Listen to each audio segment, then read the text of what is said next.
Olá, olá a todos espero encontrar bem, pelo menos melhor do que eu, que estou um bocadinho rouca e com alguma dificuldade em falar, com uma espécie de uma constipação qualquer e que me está a atingir um bocado a laringe, mas espero ser audível e espero que esta partilha se consiga realmente ouvir. Não quis deixar passar o tema, até porque um dos aspectos abordados é muito recente e está na minha memória de forma muito recente e eu gostava muito de fazer esta partilha.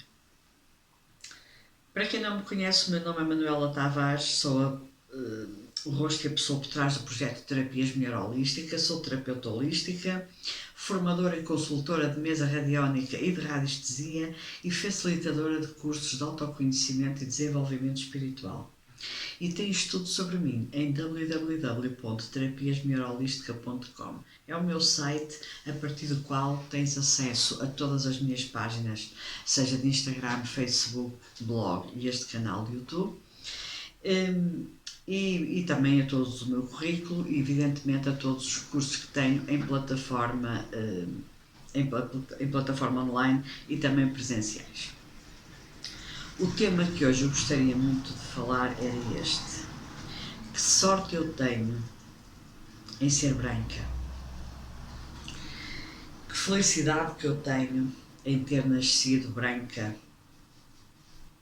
e num país onde a esmagadora maioria da população é branca também e pelos vistos num continente onde a esmagadora maioria da população também é branca. Sim, é verdade. Que sorte temos nós de termos nascido brancos e não termos nascido outra cor, porque realmente o mundo todo anda à nossa volta, ou andamos nós à volta do mundo. Eu ainda não percebi muito bem. Estou a ser irónica neste tema, neste famoso tema de racismos e de subjugação de uma raça sobre a outra. A raça é a mesma, a cor é que muda. Nós somos todos a raça, somos todos humanos, somos todos a raça humana. Uns são brancos, outros são negros e outros têm outras tonalidades, mais acastanhados, tudo depende do tom de pele.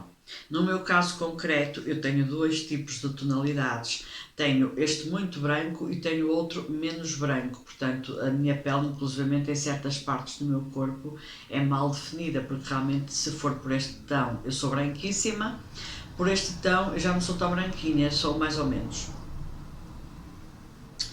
E andamos nós à volta disto. Ainda andamos nós à volta disto. Há umas semanas, meses atrás, houve o lançamento de um filme para crianças que era A Pequena Sereia, baseada num livro do escritor dinamarquês conhecido por Hans Christian Andersen, que escreveu variedíssimos livros famosos em todo o mundo. Ele viveu no século XIX, ele era dinamarquês e, portanto, é natural que o mundo daquele homem e para as crianças que ele escrevia e para os adultos que ele escrevia e o mundo dele fosse um mundo de pessoas brancas, ainda por cima na Dinamarca, apesar de já termos um exemplo do África Minha com uma dinamarquesa em África. Mas estes seriam casos pontuais. Ali estávamos a falar de um homem que provavelmente vivia, por acaso nem sei qual é a cidade dele dinamarquesa, mas que seja uma qualquer cidade da Dinamarca, onde a esmagadora maioria da população é realmente branca, no caso deles branquíssimos, porque não têm pouco sol, e naturalmente que no século XIX e mesmo atualmente nós escrevemos os nossos livros e criamos os nossos personagens de acordo com o nosso meio, de acordo com aquilo que nós vivemos. Para mim seria extremamente difícil escrever um livro sobre anacondas ou sobre pássaros exóticos quando eu nunca estive na Amazónia. Também não pretendo estar, mas eu nunca estive lá, eu nunca vivi lá, eu nunca estive em contacto com cobras perigosas e com anacondas e com insetos deste tamanho. Essa não é a minha realidade. A minha realidade é coisas mais pequeninas, porque nasci e vivi em Portugal. É um país europeu com mudanças de temperatura, mudanças climáticas, onde também temos alguns desses animais, mas é muito pequenino. Essa é a minha realidade. E, portanto, é natural que o Hans Christian Andersen escrevesse de acordo com a realidade dele, que seria uma realidade e um mundo de brancos, de pessoas de cor branca, melhor dizendo. Porém, o mundo evoluiu, não é o mundo evoluiu, não sei se nós evoluímos, mas pelo menos a consciência mudou. Houve algumas pessoas que pararam para pensar e disseram assim: como é que as crianças de cor negra, ou outra cor qualquer, mas neste caso estamos a falar da cor negra, ou da cor preta, se lhe quiserem chamar, vamos chamar as coisas como elas são, porque senão chamam-me a mim branca, ou chamam-me a mim o quê? Pálida.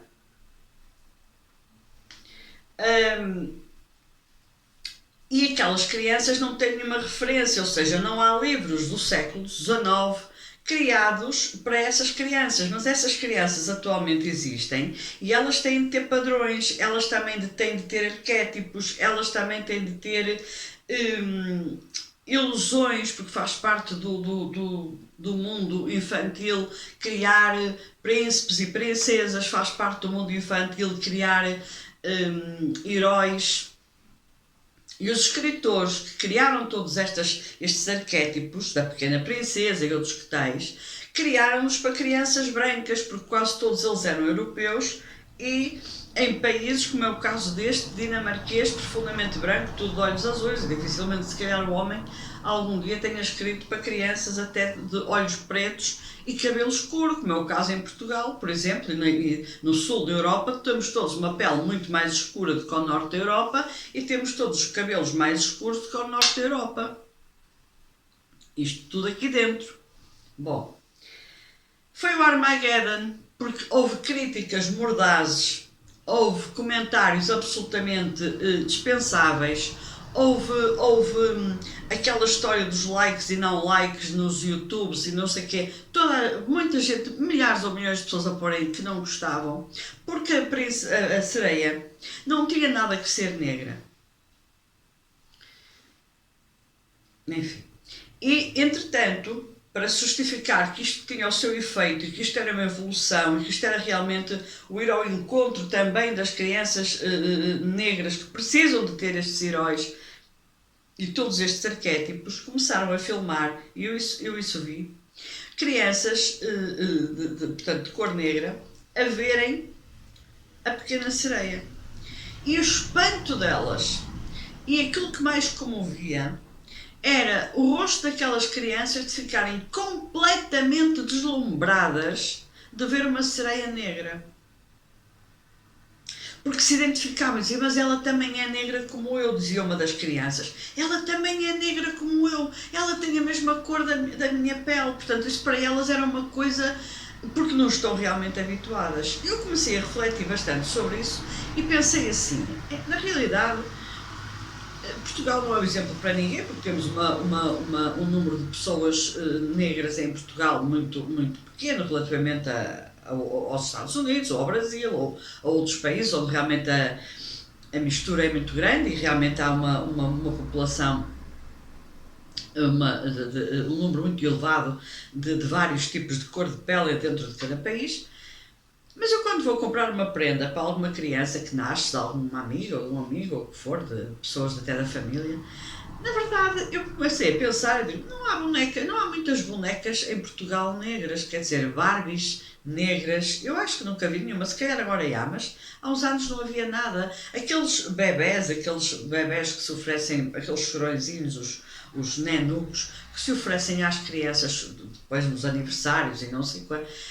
Realmente, eu pensando bem, eu nunca fui a uma loja de bonecos e de coisinhas para crianças e nunca encontrei muitos bonecos negros. Ou pelo menos eu não me lembro de os ver, porque nem havia sequer essa consideração, essa consciência, essa sensibilidade de saber que uma criança negra também precisa ter bonecas da cor dela, com quais ela brinca e ela se identifique. Ela não tem que levar em cima com tudo que é branco. E até uma criança branca tem e deve brincar e perceber que existem bonecos, porque depois eles vão transpor isso para a vida real, de todas as cores. E por que não uma criança branca ter uma boneca que é de cor negra? Ou ter um nenuco que é de cor negra? Ou ter outro brinquedo qualquer que representa uma figura de cor negra? ou mais acastanhado, ou o que quer que seja? Ou será que as crianças do norte da Europa não têm consciência de que existem pessoas com cabelos escuros e, e olhos escuros e a pele mais escura do que eles também aqui na Europa? Porque depois isto é tudo uma questão de escala de cores. Estamos quase a falar de um naipe de tintas, tem outro nome que até me está a esquecer agora. Portanto, ou seja, que mal é que faz que isto seja feito desta maneira? Será que o Hans Christian Andersen se virou na cova só de pensar que a pequena sereia dele de repente apareceu com uma tonalidade mais escura? Então e se a pequena sereia tivesse que aparecer com vitíligo? Ou seja, a pequena sereia ia aparecer com manchas de vitíligo no rosto, no pescoço, no corpo, na cauda provavelmente não, porque tem escamas. Se a pequena sereia começasse a fazer referência a pessoas com vitíligo, então eram duas cores. Também ia cair o Carmo e a Trindade com toda a certeza. Mais ainda, até me parece, que eu agora não estou recordada, se o Hans Christian Andersen não criou a pequena sereia de uma outra cor, ou azul ou verde. Na origem. Porque faz todo sentido um ser que vive no mar, que é meio peixe, meio humano, tenha realmente a tonalidade de pele daquilo do meio ambiente onde está. Que seria um azulado ou um esverdeado. Então, nesse caso, não se pode representar a pequena sereia em cor nenhuma, a não ser verde ou azul. Isto representa bem por que caminhos tortuosos nós andamos ainda, a nível de lidarmos connosco próprios humanos. E recomendo vivamente que vão ao cinema, não só porque a sétima arte precisa, como também porque merece, e está aí um filme fantástico chamado A Mulher do Rei. E por isso é que eu decidi fazer este vídeo hoje, porque essa memória está muito presente, acabei de o ver ontem, e eu já tinha mastigado esta ideia de partilhar para reflexão sobre esta história das crianças e dos bonequinhos e dos brinquedos e dos que são para uma cor, dos que são para outra e da confusão que para cá vem. Mas a Mulher do Rei está representada por uma atriz absolutamente maravilhosa chamada Viola Davis. Ela é Viola Davis, ela é norte-americana e ela deu recentemente uma entrevista que eu só vi um bocadinho e não sei onde é que vi, quero encontrar essa entrevista, ainda não pesquisei o suficiente, em que ela dizia revoltadíssima: se eu ganho um Oscar, sim, primeiro que uma mulher negra e um homem negro ganhassem um Oscar, Deus nos livre e guarde, isto só aconteceu há relativamente poucos anos, que foi o colosso dos colossos, uma atriz negra, um ator negro ganharam um Oscar, não pode? Mas pronto, lá ganharam, lá começaram a ganhar Oscars. E entretanto ela pergunta, eu até acho que ela também já ganhou um.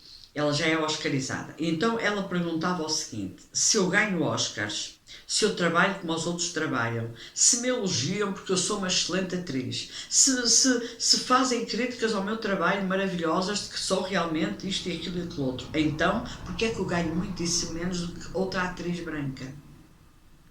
Eu nunca tinha parado para pensar nisto. Aliás, porque também não sou atriz e, portanto, não estou muito sensibilizada para o tipo de ordenados que eles têm, que falam sempre em milhões de milhões de milhões, e para mim aquilo é como o jogador de futebol: deixa-te andar com os teus milhões que eu continuo cá com os meus tostões. Mas ela, pelo menos, chamou a atenção disso, ou seja, entre ela a fazer o papel principal de um filme, magistralmente, que aliás recomendo que o vejam, porque ela está magnífica, e outra atriz, se fosse branca, a fazer outro papel semelhante ou o mesmo, a branca ganhava muito mais do que ela porque é negra. Se estamos ainda a discutir isto no século XXI e estamos todos preocupados porque vem aí uma guerra nuclear, oh meus amigos, nós estamos na época dos dinossauros ainda. E na verdade, Hollywood e toda a meca do cinema, seja ela norte-americana ou europeia ou o que quer que seja, se realmente só tem papéis de criadas, de escravas, de escravos e de criados para pessoas de cor negra, porque entretanto os brancos são todos príncipes, princesas, reis, rainhas, duques, condes e viscondes, Então que vão à história procurar histórias como esta da Mulher do Rei, em que todos os atores têm realmente de ser negros. Porque isto passa-se no século, entre o século XVII e XIX, no reino da Daomé, na África Ocidental, baseado realmente em factos verídicos, em que uma série de mulheres de uma determinada de um determinado reino, porque eles tinham um rei, e esse rei merece tanto mérito como merece o rei Carlos de Inglaterra, que está atualmente no poder, ou outro rei qualquer europeu, e é bom que isto seja registado. É um reinado e deve ser respeitado como tal, ou deveria ter sido respeitado como tal, por nós brancos nunca foi. E na verdade as mulheres tiveram que se transformar em guerreiras. Eu não vou estragar o filme, não vou fazer aqui um spoiler e depois as pessoas não irem ver o filme, vão ver realmente, porque o trabalho é digníssimo, de todos os atores, de todas as atrizes, devo dizer. Até aqueles que fazem papel de brancos, papel de brancos, não, eles são brancos e fazem papel de nós agora chamamos de traficantes, na altura chamava-se outra coisa qualquer, que vão lá negociar negros para depois levar para o Brasil, etc. Foi assim que as coisas funcionaram nos descobrimentos e no pós-descobrimentos. E na verdade, até esses fazem o papel de brancos, por acaso penso que são também atores norte-americanos e que falam português, com um péssimo accent, mas que falam português e fazem um esforço imenso para o fazer e palminhas para eles, porque se calhar nós a fazermos um papel de norte-americanos ou de ingleses também temos um accent péssimo em inglês. Bom, seja como for, este filme é tudo, 99,9% dos atores têm de ser negros. Porque ao representar o que representam não há alternativa. Então nesse caso, todos os produtores que vão às histórias da história, procurar factos históricos como este da luta pelo reino de Daomé, porque aí sim vão ter de dar trabalho a muitos negros. Porque não pode haver brancos a fazer o papel de negros. É patético. Porque tínhamos todos pintados por aí fora. E houve uma pedrada no charco dada por uma senhora chamada Shonda Rhimes, eu penso que é assim que se diz o nome dela, uma produtora, numa série muito famosa que está neste momento na Netflix, que são os Bridgerton. E ela realmente conseguiu colocar atores e atrizes ingleses e brancos a conviver uns com os outros e todos com títulos nobiliárquicos. Claro que isto deu outra fleuma. E há dias ouvi um conceituado jornalista espanhol, Frederico Jiménez Los Santos, a dizer o seguinte: mas que raio vem a ser isto de misturar pretos com brancos numa série do século XIX ou do século XVIII? Mas está tudo parvo. As pessoas não sabem que naquela altura nunca na vida havia um conde, um visconde, um príncipe ou um rei negro? Mas está tudo doido? Anda tudo a tentar misturar aios com bugalhos numa tentativa de tapar o sol com a peneira? Não, não é. Ele informou-se mal. Porque há uma explicação para isso, e essa explicação é um fenómeno muito mais recente. Se está certo ou se está errado, isso fica ao critério de cada um sob o ponto de vista da análise histórica. Mas sob o ponto de vista da análise de integração, até está certo. E então o que é que a Shonda Rhimes decidiu? Ela decidiu que num filme de época deveria escolher os atores e as atrizes não pela cor, mas pelo seu profissionalismo. Evidentemente que ela também aproveitou aqui para dar uma grande bufatada. E portanto não importa se a rainha neste caso é negra, porque que está casada com um rei que é branco. Há viscondes que são negros, que casam com raparigas marquesas e condessas que são brancas, e portanto isto seria impensável à época, como é impensável atualmente, porque ninguém venha para cá com tretas, com o que se passou recentemente em Inglaterra com aquela rapariga que casou lá com o príncipe. Ela realmente tem uma mãe negra e isto já foi suficiente para ser completamente enxovalhada na imprensa inglesa. Estamos no século XXI. Pouco evoluímos. Por isso, independentemente daquilo que... evidentemente que isto tem um nome, isto chama-se Colorblind Casting, ou seja, é feita a seleção de atores e de atrizes para determinados filmes de época ou recentes, não importando a cor das pessoas nem a orientação sexual, mas sim o profissionalismo para aquele papel, para aquele trabalho. E com isso misturam-se cores e com isso misturam-se inclusive orientações sexuais e assim se dá um outro dinamismo às coisas e daqui por uns tempos provavelmente com esta miscelânea nós nem sequer nos vamos lembrar, espera lá, mas aquele rei é negro, mas no século XVIII era impossível haver um rei na Europa que fosse negro, ou no século XVII. Vamos nos esquecer disto, porque estamos a ver ficção. Os livros são ficção, os filmes são ficção, então vamos abstrair da cor da pessoa e vamos nos concentrar apenas se aquele ator ou aquela atriz está a fazer um bom desempenho naquele papel. Muitos dirão, mas isso foge à realidade, é um facto, mas à realidade andamos nós a fugir há muito. E por isso, mesmo considerando que isto é inverosível, então temos muito que lhe dar. E as produções cinematográficas e até mesmo de qualquer tipo de audiovisuais têm realmente muito, mas muito mesmo que trabalhar. Muito, mas muito mesmo que aprender. E muito, mas muito mesmo que serem justos. Para além, evidentemente, do meia-culpa que eu senti ao ver o filme A Mulher do Rei, e qualquer branco que se preze que vá ver este filme vai sentir isso na pele, se tiver um pingo de consciência.